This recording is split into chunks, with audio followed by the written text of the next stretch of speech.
Andre, welcome to Phoenix. It's cold in the desert. Yeah, I know it is. Who would have thunk it? It's not this cold in Vegas this time of year. It's actually this cold and windy right now. It's a little breezy. Yeah, I know. You want my jacket? No, I'm good. Okay, I'm you're good. good. Okay. Yeah. So, Andre, I want to start. I think when we get an opportunity to talk to one of the greats of all time, we like to check in with a status report on where you see the game. When you and Pete and Jim Courier and Boris Becker and Mats Wilander and Stefan Edberg left the game, you left it in a really good place. And it seems like Roger and Rafa and Novak and Andy Murray and that generation took the baton and ran with it admirably. And now here we are in transition again. Where do you see the state of our sport upon these other guys kind of riding off into the sunset a little bit? Wow. So, hello everyone. You guys are so blessed to have this tournament here. I mean, what a great club environment. So cool. And what a great calendar week. I mean, to get such talent here. I mean, it's awesome to see it this up close. I'm looking forward to that. Yeah, it's interesting. The things that tennis brings out in people, because there's go before me is a Macron O'Connor's board kind of thing, and there's like, what's going to happen to tennis, and people in America look at it sort of nationalistically, like they think tennis is dying because no American has won, and it's growing globally, and then all of a sudden it's me, Pete, Curry, or Chang, and boom, and problem solved, it seems, for people.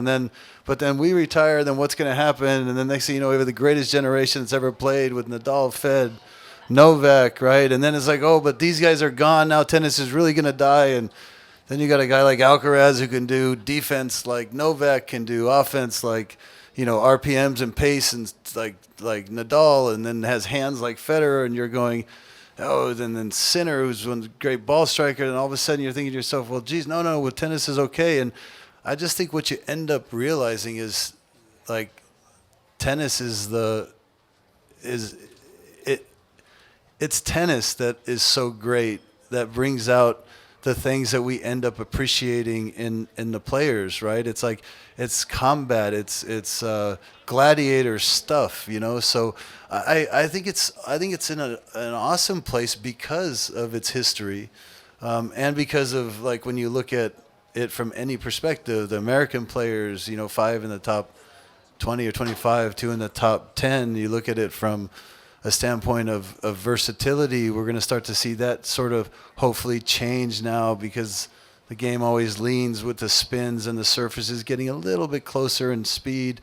The certain kind of athlete has prevailed, and then you got a guy like you're going to see tonight in Fonseca who, I mean, geez, you're sitting next to him at a restaurant, you just wouldn't peg him to be just like the nastiest thing to hit a tennis court and 18 years old. I mean, it's like, you can't legislate 18. He's going to get crazy out there, with the way the decisions he makes. And same with Alcaraz. So I don't worry about tennis. I love the storylines that evolve and sort of reveal themselves. But I also like the problem-solving side of it, and I think the state of it's pretty cool.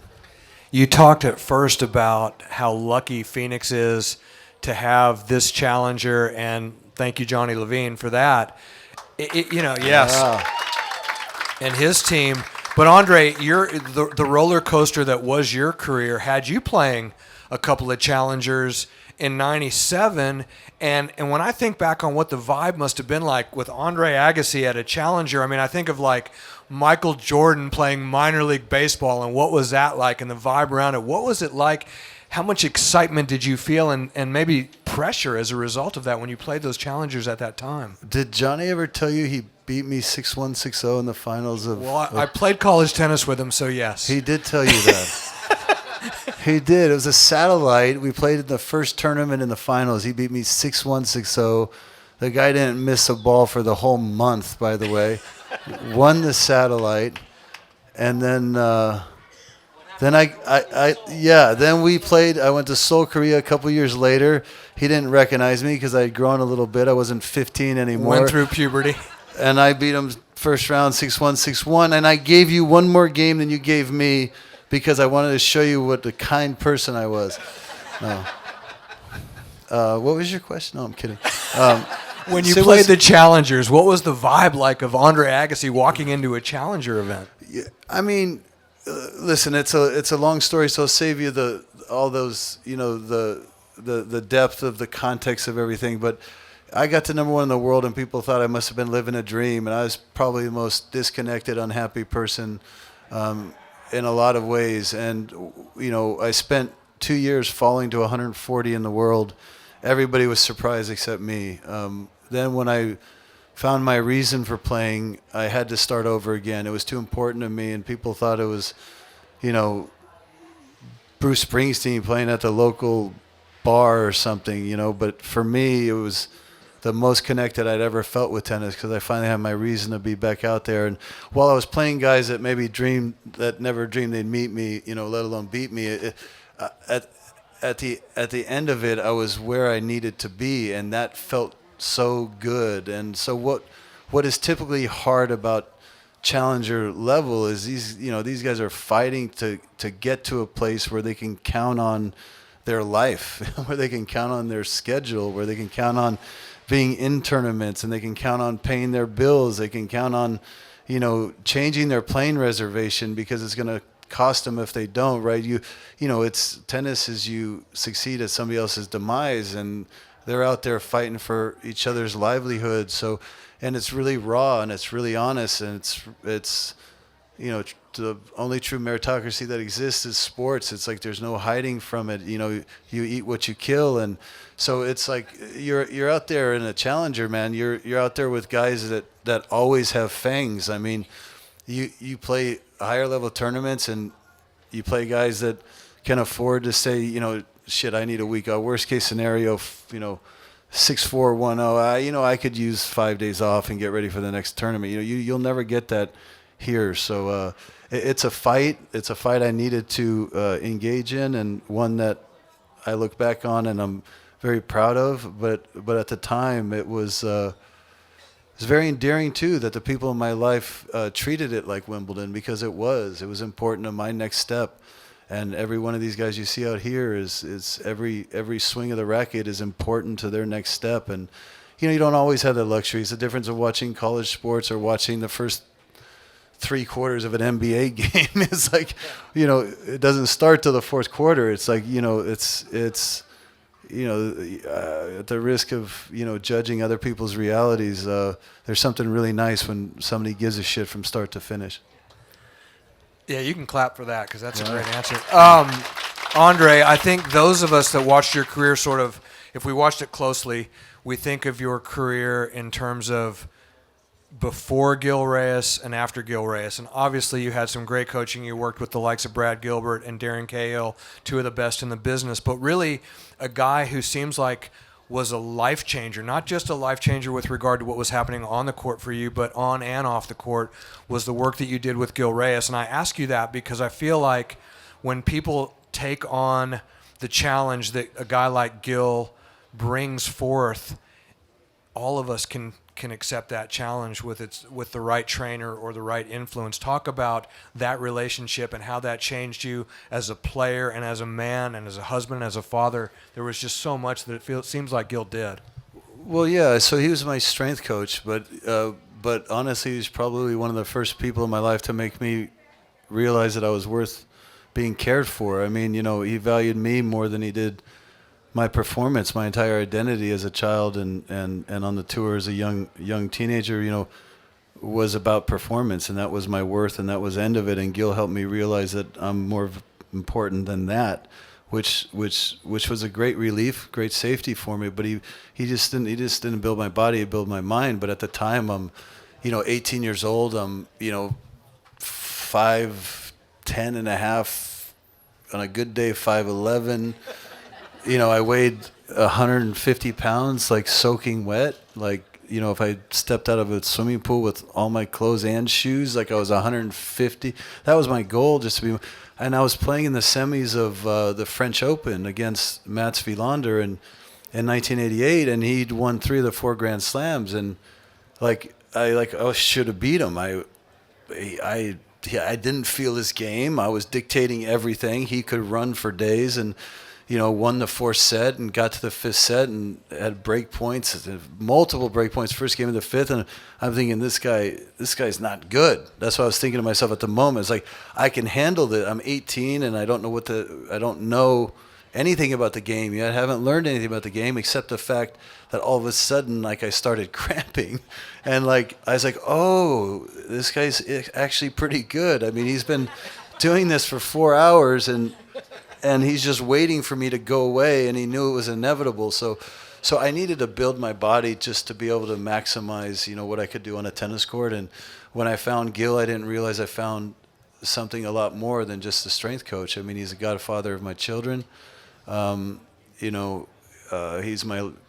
my surrogate father. He's my lifeguard. He's everything. So I said, everybody here is better off if they have anybody in their life on their team in life like him. So Andre has a tendency, to pour his heart out into a microphone from time to time. If you're fortunate to be there, like Andrew Chaney was the day Andre was there to present his wife into the Hall of Fame along with your grandmother, Dodo Chaney. Aw. Right, and so Andrew brought that to my attention, and I'm like, well, I'm gonna bring that up to Andre because he talks about what an incredible influence Gil Reyes has been, but I have to imagine from what we saw from Steffi Graf all those years as a tennis player that what an incredible influence she has been on your life and the life of your kids as well. Yeah, she's taught me not to bring a trophy home because if I do, she will. So I'm like, respect, like amnesia lane, that part of our life's over, Hard to be number one in the world and number two in your own house. I mean, nobody's going to pull that shit off again, I guarantee you. Unless, of course, if like I don't know, Sinner married like Alcaraz or something, I don't know.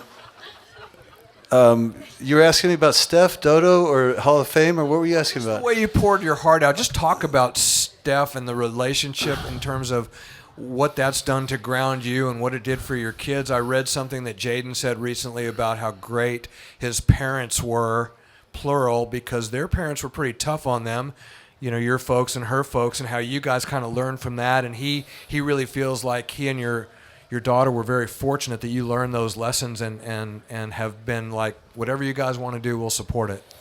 Well, yeah, our methodology as parents were pretty simple, which is we didn't have the luxury of choice in our life, right? But sometimes we spend a lot of time as parents giving our kids everything we never had, that sometimes we can forget to give them what we did have. And that's a big deal. So we definitely wanted to give them choice, but we didn't want to deny them the good that we had. I mean, we had to learn a lot, and we had to ask the most of ourselves, and maybe something we didn't choose.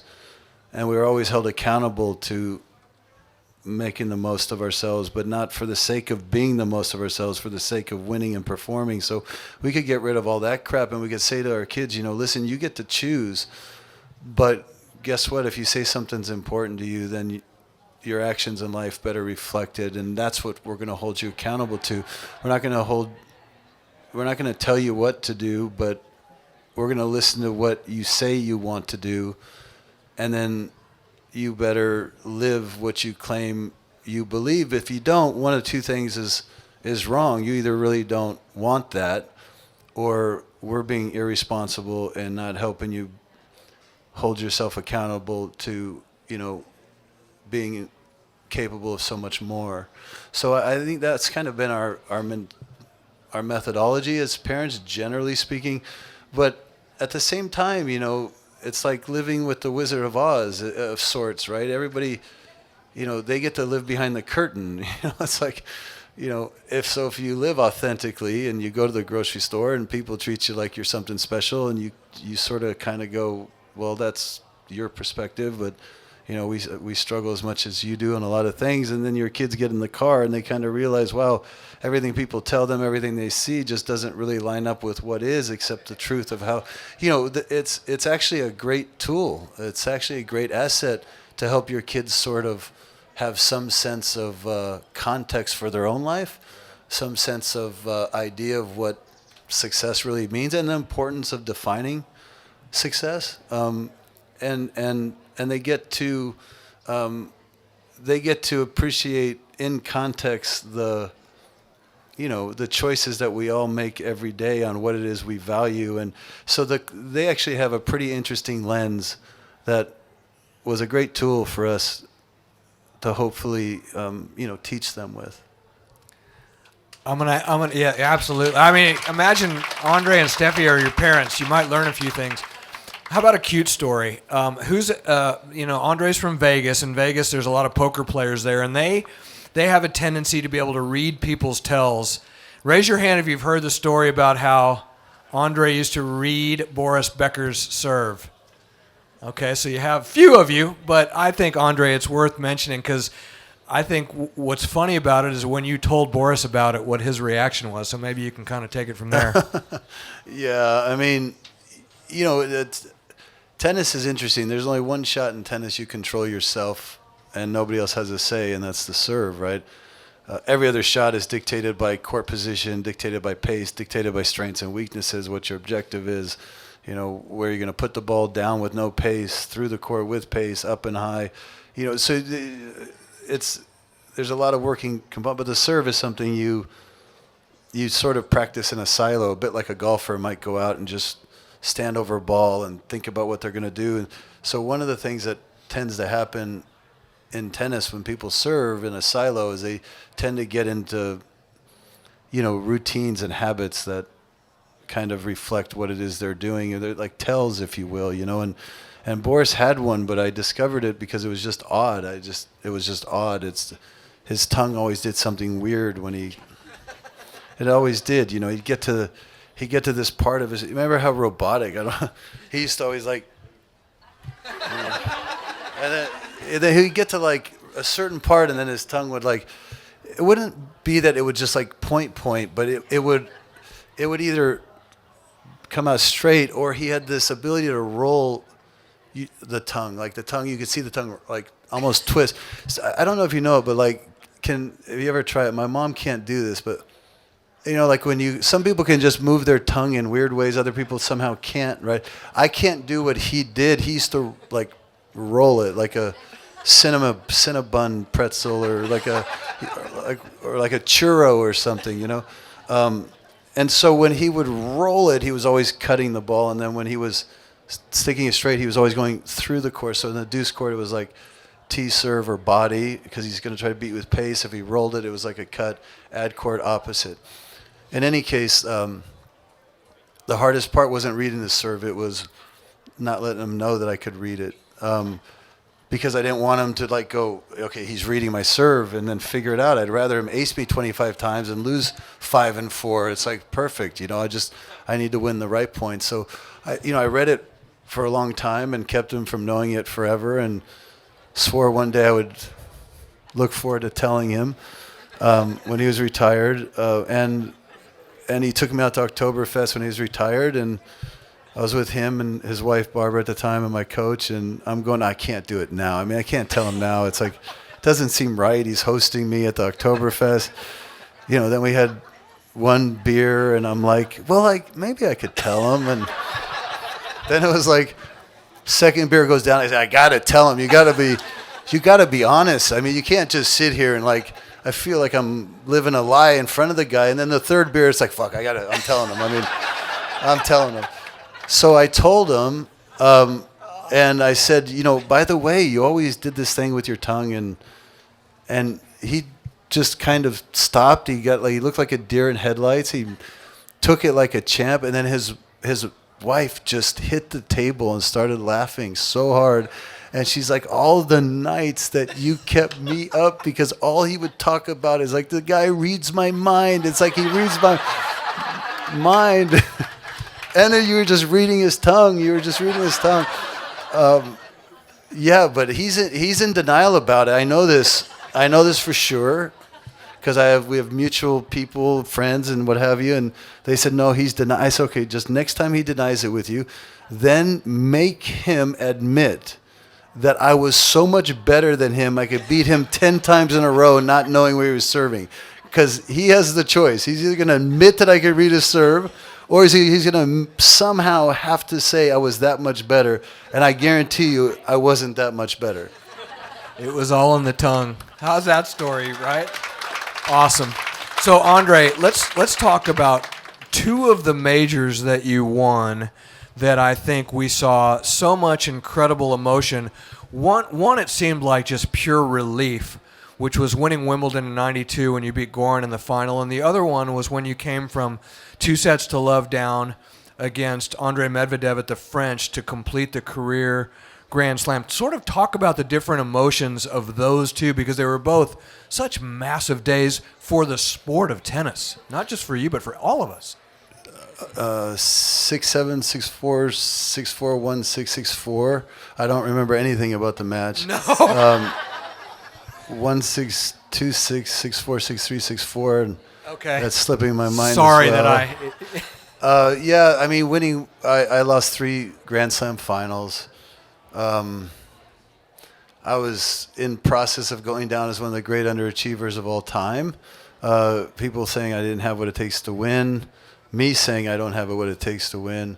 Playing somebody favored that day in Wimbledon kind of taught me an interesting lesson that you can't play to not lose. You have to play to win. You have to get over the finish line proactively, and I didn't. In the first 3, I was favored, and I was protecting the downside of losing and hoping the other one would. And then when I got out there against Goran, it was like I felt like I had to do something special to win. So that freed me up to go, well, I'm going to lose anyhow, so I might as well try this, try that. And I got very, dangerously provocative with all my shots, and I got over the finish line. So that kind of, more than anything, it was a relief, because I realized that, that I can, and but it also made me, better. So it was more relief for sure. And then, but I don't know. I mean, relief. And then I won 1990 French. It's only my last of the 4 Grand Slams. The one that eluded me for a decade. I mean, could have won it, should have won it twice in a row 10 years earlier. I mean, I was favored in both finals, and then here I was, coming off 140 in the world playing challengers, back to this opportunity that I was old enough to realize I'll never have this opportunity again, so what do you do with those demons? And I was, I was a deer in headlights. Lost the first 2 sets in under an hour, 52 minutes. And then kind of found a way to dig in, turn it around, climb Mount Everest without oxygen or Sherpas. So it's, to win the last of the 4 and to know I'll never have another regret inside those lines that defined me for so long. So, I could argue that there's a lot of relief in that too. But there's a hell of a lot of gratitude. And that day I felt probably more gratitude than relief. So that day, Andre won the career slam. He's one of 2 players. He was the only player for quite some time to win the Super Slam. Who knows what that is? They don't know what that is because it's called the Golden Slam, not the Super Slam. No, it is the Super Slam. Okay. I'm going to correct you. I'm not here to argue. So the 4 majors, the gold medal, and the Tour Championships is the Super Slam. The Super Golden Slam. Super Golden Slam. Okay, we can compromise on that. You call the ATP and Championships. You put that in that bucket, really? I read it. What, do you work for the ATP or what? It's in your Wikipedia. I'm just doing research here. ATP has you in like their back pocket, for God's sake. They haven't paid There's me the a 4 nickel. Grand Slams. There's the Olympics. All right. Okay. All right. No Super Slam, you guys. And then there's this tournament right here in Phoenix, baby. Right. There you go. That's the real stuff. That's the Super Duper Slam. All right, Andre, this would not be a complete interview without talking about the rivalry with Pete. everybody loves hearing, you're on the short list of the greatest American players of all time. Obviously you guys and Mac and Jimmy, and I mean, you guys are the top 4 of all time. And, me and now Pete that are you're way better. Yeah, okay, I'll give you that. But you guys, I mean, now that you're in your mid-50s, where does all of that stand when you look back on your career and what you guys did for each other and for our sport? Well, yeah, listen, it's you can work hard at something. You can be talented. I mean, I'd take hard work over talent any day of the week. But when talent can work hard, it's pretty special. And if you have the talent, you work hard, you can be number one. There's a lot of luck. There's a lot of things involved, but you're not guaranteed to have somebody that's doing the same thing, playing the game completely opposite of you, personality that is totally opposite of you, right? That you're not guaranteed rivalry, and Pete was that, when I look back, I look at him like a mirror, in my life. There were times I looked at him and I envied him. There were times I looked at him and I was resentful of him. There was times I looked at him and it made me realize what I wasn't, and other times it gave me hope and made me believe. But we all pushed each other. I turned pro at 16, and then Chang, Curry, or Pete knew they could turn pro, and then Chang wins a slam, and then Pete says, well, then I can do that. And then Courier says, well, I can win a slam and I can be number one. And then it's like, well, geez, maybe we all can do this, right? And I think you need each other, right? You all need each other. And, what it meant for the sport is for the sport to define. But, I would have won a hell of a lot more without Pete in my life. But I think overall I would have been a hell of a lot less.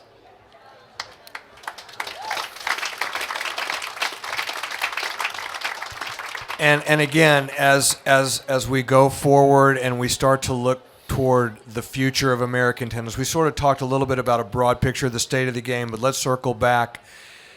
What do you like about some of the players that you're seeing now, and maybe what do they need? What does a Ben Shelton need? What does a Taylor Fritz need? Some of these guys that I know you like what you're seeing, but if you were standing on the sideline, what would you be telling a couple of these guys to get them over the finish line like you did? Well, I mean, first of all, they're doing a fantastic job for, to be in the discussion to get them over the finish line. They already have a lot to be proud of. I think Ben is probably the rawest out of all of them, meaning the most upside.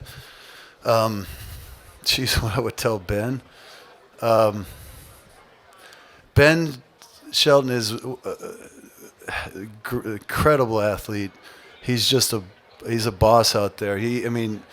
Power that's just insane, movement that's insane, competitiveness, spirit that's insane, has hands when he comes forward, has pretty much everything he needs. But he treats, I don't want to be critical. You're filming me for God's sake, but it's like, but he treats every point as a one-off. If I had to sum it up, let's say, talk layman's terms, I would say he approaches matches with the right objective, which is to be disruptive, but it's not the main objective, right? He thinks mixing it up every point is incredibly disruptive. It is incredibly disruptive, but mostly to himself.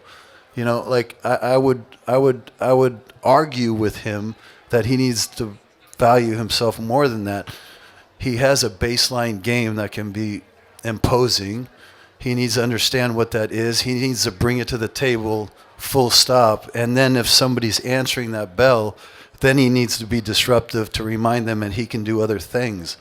But he tries to string together a match by winning a lot of one-off points, and he can do it, which is prolonging that learning curve. So if you ask me what I would do, I would sit down with him and tell him not to do that. Ladies and gentlemen, he is one of the great American athletes in history, and a gem and an American treasure, and he is literally shivering right now. So we are going to thank Andre Agassi for joining us here in Phoenix tonight. We appreciate it so much. Hopefully you guys enjoyed it as much as I did.